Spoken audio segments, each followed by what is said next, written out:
Craftsmanship is dying. Our architecture, paintings, statues, clothing, and even the art of music is victim to this death of craft. But what is going on and why is it such a problem? A long time ago, you knew you were in the Western world when you saw magnificent architecture. Buildings were built to last, and they were designed with a local, unique style. This is contrary to the procedural buildings of today, all of which are made of cheap materials, lack the local style, and therefore lack identity. You can tell this building was made in Germany just by looking at its distinct style. Could you do the same for modern architecture? Well, if it all looks the same all around the world, how could you? Architecture is not the only victim of this crime. Anyone can agree that modern art is noticeably uninspired.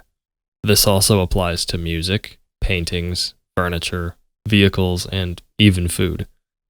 A quick internet search for modern paintings speaks volumes when comparing it to the content of what you would see if you were to search for classical paintings. And how about living space? Take the Victorian era, for example. Even in the layman's house, you had ornate millwork. This was a time when people were prosperous, and their prosperity still exists today. Since that's the case, why do we still choose to live surrounded by uninspired furniture like this? We have simply lost our eye for beauty. We dress immodestly in comparison to the traditional ways of our forefathers.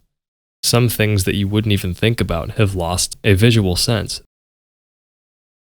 Several weeks ago, Boston unveiled this confusing statue. What does this, among other modern statues, compare with the statues that used to be erected in our nations? Many times, these politically motivated eyesores are used to replace the statues of our forefathers. How much longer until the craft of making a nice sculpture is lost? How much longer until all craftsmanship is lost? After all, craftsmanship isn't just knowing how to make things, it's knowing how to make things beautiful. Take these chess pieces, for example.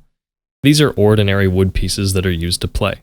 They have character, details around the bases of the pieces which you probably didn't even notice. The extra details add on top of their functionality.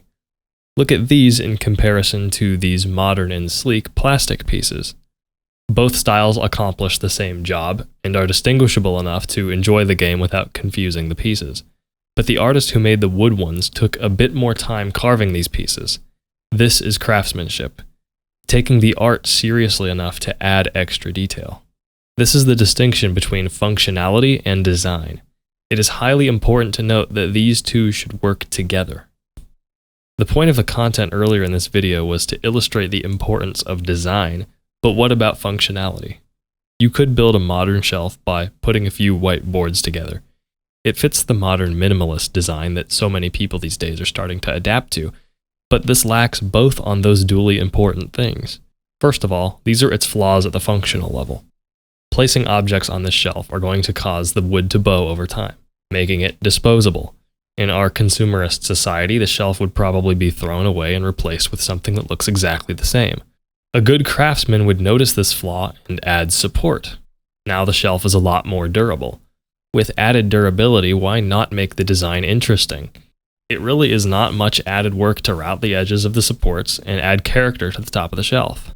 With these additions, we are left with a more visually interesting design and one with better functionality. All for what would actually be a better price, since modern furniture is usually senselessly overpriced. The corner cutting that is being taken by this generation for the sake of modernity is leading to the death of craft.